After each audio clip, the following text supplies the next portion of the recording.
En we beginnen met een bericht dat een ondernemer opnieuw is opgepakt voor ondergronds bankieren. Dat gebeurde gisteren.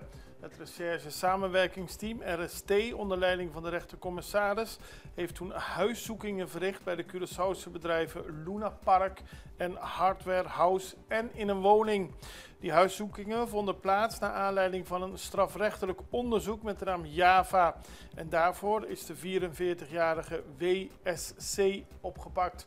Deze ondernemer is gearresteerd omdat hij wordt verdacht zich schuldig te hebben gemaakt aan ondergronds bankieren. Meer aanhoudingen en huiszoekingen worden niet uitgesloten. Het onderzoek is nog in volle gang. Het Openbaar Ministerie legt uit dat bij ondergronds bankieren buiten het gewone en legale bankaire systeem om geld over de wereld wordt verplaatst. Op deze wijze worden geldstromen buiten het zicht van politie en justitie gehouden en daarvoor is dit onderzoek.